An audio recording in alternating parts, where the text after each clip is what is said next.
Hello, you are watching West Bloomfield 911. I'm Officer Rick, and on behalf of Chief Michael Patton and the men and women of the West Bloomfield Police Department, welcome to the show. Before we get started with our corner spotlight, let me introduce our guest, and we will get to him after we do a few normal housework chores. My guest today is Officer Jim Geary. He is our new one of our canine officers, not our new one anymore. Jim, welcome to the show. Thank you. Jim, just sit there, don't leave, don't run away. We're going to do a corner spotlight of one of our favorite employees, and then we'll be right back. Folks, the corner spotlight today, we're going to highlight one of our younger officers, James Pettinato. Officer Pettinato is assigned to the road patrol, currently on days. So if you see him out in the patrol car, wave to him and say hello. James started in 2006 as a cadet, and he became a police officer in 2007. So he didn't have to stay a cadet too long. He's been here for a total of 7 years. So, James, we thank you for all you do. You're no longer a rookie. One day you'll be an old veteran like me. But James is a man of service, and he has also served the city of Huntington Woods when he worked as a volunteer firefighter for the Huntington Woods Department of Public Safety. When I talked to James about his favorite food, I got to tell you, James, you're the first one to say this: baked chicken. So as long as it's baked, James is going to scoff that up. His favorite book is The Da Vinci Code by Dan Brown, which was published in 2003. And his favorite movie, Superbad, a 2007 movie starring Jonah Hill. And he says it's a comedy, and I guess I'll have to take his word for it because I've never seen it. His favorite music is alternative rock. And when someone tells me that, I always say, alternative to what? And I know James is probably thinking alternative to what you listen to, Rick. His accomplishments and hobbies: he received a life-saving award in 2006. And he also worked in a restaurant. And when he was working there, he had to perform the Heimlich maneuver to save someone's life. And for that, James, I'm sure that person is certainly grateful, and we are too. You were Johnny on the spot, and you performed admirably, and we're proud of you for doing that. And he's also into sports and fitness. And one thing I will add, when I talked with James, this was not a part of it, but he has recently been assigned as our latest and newest canine officer, and his new dog is named Jack. So when James and Jack get a little more time under their belt, we'll have him on the show just as we are Officer Jim Geary today. His quote: "Earn what you get. There are no free rides in life." He said that's something he's always been taught and tries to live by, and James, those are good words to heed. Folks, we're going to turn the corner spotlight off on our good friend James, and we thank you for all you do, James, and we'll see you back at the barn. Folks, one of the things we like to do here is a dumb criminal. And today, you're not going to believe this one. There's an old adage that everything can be used as a weapon if you get into a scrape and you have to save your life. But in this case, an elderly man in Florida took it a bit too far, and he grabbed something to use as a weapon, and he was wreaking havoc in a neighborhood, particularly with the neighborhood women. And the first woman that he poked was pregnant, so he poked her with a 4-foot sword. That's correct. He used his sword as a weapon. When a second woman tried to intervene, he got testy with her and threatened her, and then a third woman even came in to help when she heard the commotion, and then she stopped trying to help when he smashed her with a peanut butter sandwich all over her chest. After the police arrived, this guy still felt testy. They arrested him, put him in the back seat of the patrol car, and you're not going to believe this. Even though he still had some fight in him, he decided he was going to take a bite out of the back seat of the car. So he, with his teeth, yanked out a chunk of police car back seat.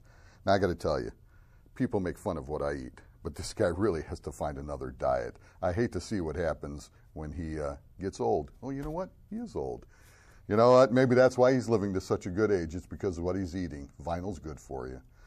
Folks, we're going to say goodbye to this dumb criminal. We hope he stays in Florida. Don't come up to Michigan.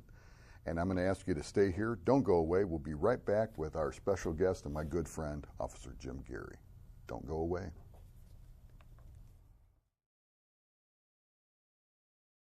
You're watching West Bloomfield 911 on Civic Center TV, a service of the Greater West Bloomfield Cable Communications Commission. For more information or to watch episodes on demand, visit civiccentertv.com/WB911. Civic Center TV, television that's close to home. The West Bloomfield Police Foundation raises money to help those who protect and serve the community. Whether it's emotional or financial support, the foundation provides a helping hand to officers, their families, and those in the community. For more information on the West Bloomfield Police Foundation, contact Kurt Lawson at 248-975-8900 or visit wbpolicefoundation.org. And we are back. And our special guest, it's going to be one of those days, I think. Our special guest is Officer Jim Geary. He's our canine handler with the West Bloomfield Police. Jim, how are you? Good, Rick. Good. You are a long line of proud men who've been canine officers. I think you're number 5 here. I know. A few before me. Yeah. So. 5 or 6. So you got a long, proud history. Absolutely. Yeah. Now you talk a little bit about where you came from. I mean, you're not even originally from Michigan. You're from Ohio. Yes, sir. Let's talk about that a little bit. Actually, born in Buffalo, New York. First 2 years I spent there, and then my parents moved to Ohio. Raised in Ohio, northeast Ohio, in a little town called Ravenna. Graduated from Kent State. My first police job was with the housing police up in Cleveland. Mm-hmm. That was quite the experience. That was a federal job, wasn't it? It was rather strange. It was federally funded, but county jurisdiction. Okay, so you're certified through the county. Yeah. Oh, okay. Yeah. So, great experience. So great street experience in the first 2 years. Sure. Being on the road. My first wife was from Michigan and wanted me to come up here really bad. So I started applying up here, and here I am. So now have you lived in Michigan now longer than Ohio? I'm in my 21st year up here, so yeah, pretty close. About even, yeah. But you may leave Ohio, but Ohio never leaves your heart, right? Absolutely. All right. Always bleed scarlet and gray. There you go. What colors are those? No. Now you came to work with us, and you started on the road patrol. Did you come in as a cadet? No. Okay, so you came in as a police officer and started on the road patrol like most people do, and spent quite a few years actually as a traffic officer. Yes. But you always had a heart for a different position, and of course we had a long-time canine officer, Officer Larry Missett, who has reached the promised land of retirement, so we're happy for him. And you took over shortly after him. There was someone else that came in before you, but then you followed Larry, and I know Larry helped you in this position, and you got the position you always dreamed of. Oh, absolutely. Canine handler. Yes. And in fact, before we go into your job as canine handler, what many people don't know, and if they look at the back of the set behind me, there's a picture of our canine memorial, which was done before you became a canine officer. Yes. And that was constructed through the efforts of your son. That's correct. So you've always had a heart to be a canine handler. Yeah, absolute dream job. And here you are. Now, what's the dog's name? Jasper. And explain to the people, I keep calling you canine handler. Explain why we call you the handler, and what is the title we give the dog? The dog he's actually a police officer. He's sworn to do all the duties that we do. Mm-hmm. So he is when we say canine officer, we're referring to the dog, and when we say canine handler, we're referring to the human partner. Yes. Okay. All right. You got the dog. Go about the process of all the groundwork, legwork you had to do prior to getting the dog, what you had to look for, what you had to do, picking the dog out, and then, of course, you and him had to go to school. Yes. And we continue to go to school. Right. Once we applied to the chief, a letter of interest. He picked me, and then the hunt for the dog started.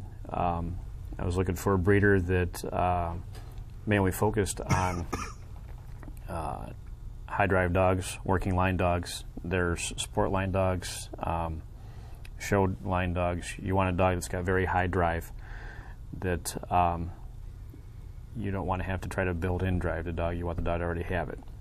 So I found a breeder up in Eau Gray, Michigan, who used to supply puppies to the Michigan State Police. There's two ways of going about it. I should back up a little bit.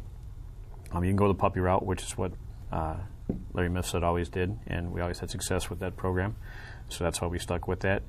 There's also the import route where you can go over, you can find a breeder in Europe and bring a dog over that's 18 months and 2 years old. So it takes a little longer to get the dog on the road as a puppy, obviously. When they come over, they already have some training built into them. It's just a matter of acclimating them with the handler. So back to the puppy route. Found this breeder. I went up and met the parents of the dog. The mother was still pregnant with the pups.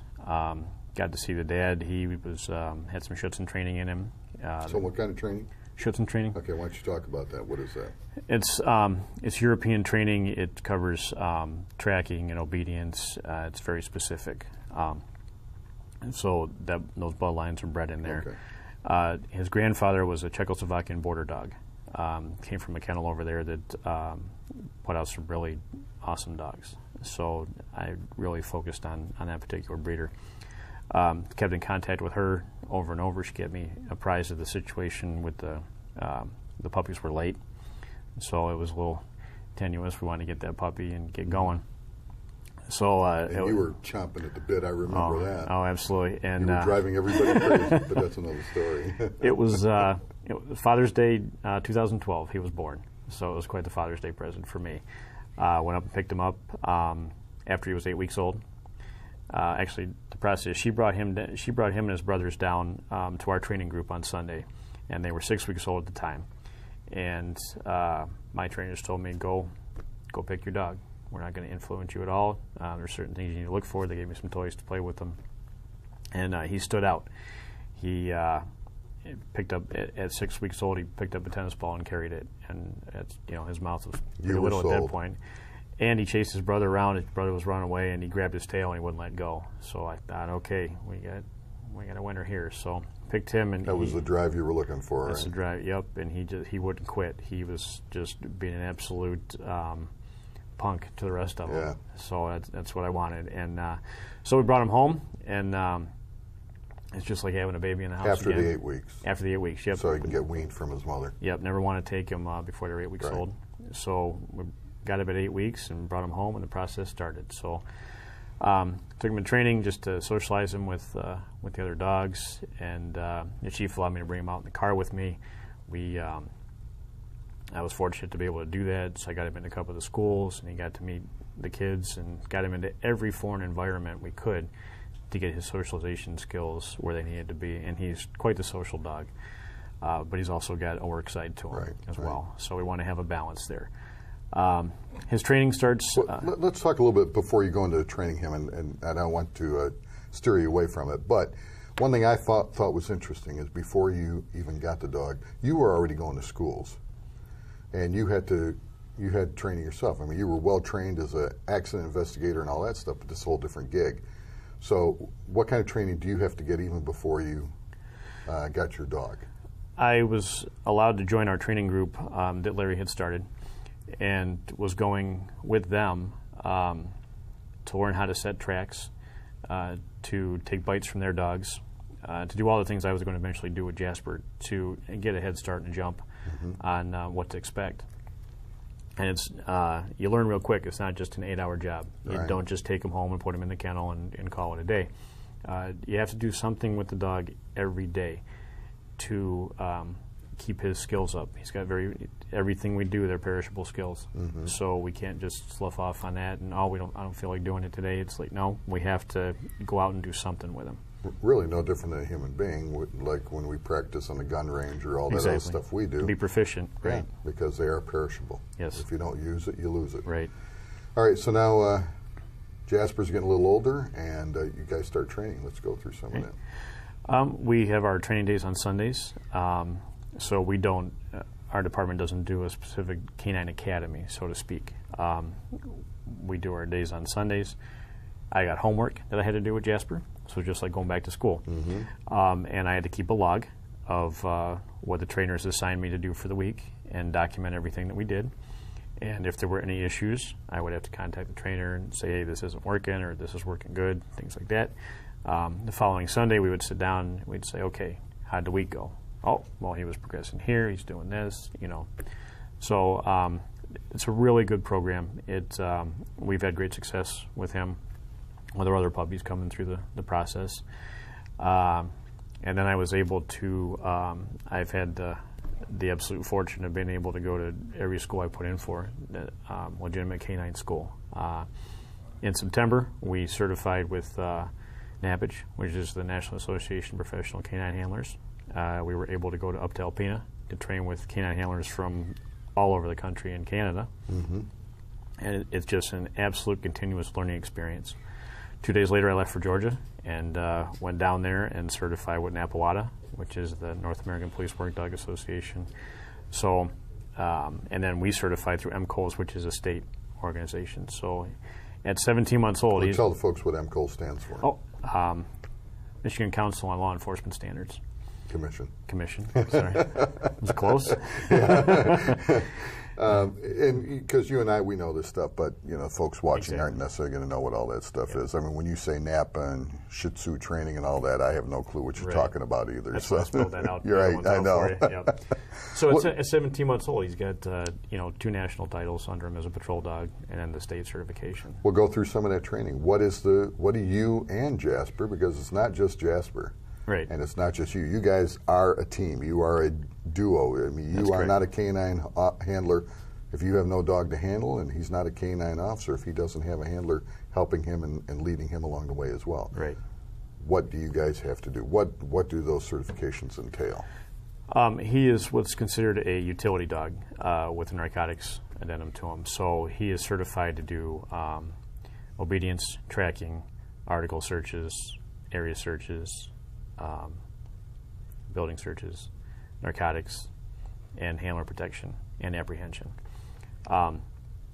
With those comes major training in each of those elements, and I have my 50% that I have to be able to read my dog and trust my dog, and that comes with the constant training every day. Mm-hmm. Every dog is different, and they all have their own little mannerisms. Mm-hmm. Yep. When you're training them, to them, everything we do is a game, and they have to win at the end. And so with the constant training we have with them, it's amazing to watch them develop and grow. And he lives for his ball, and he lives for his tug.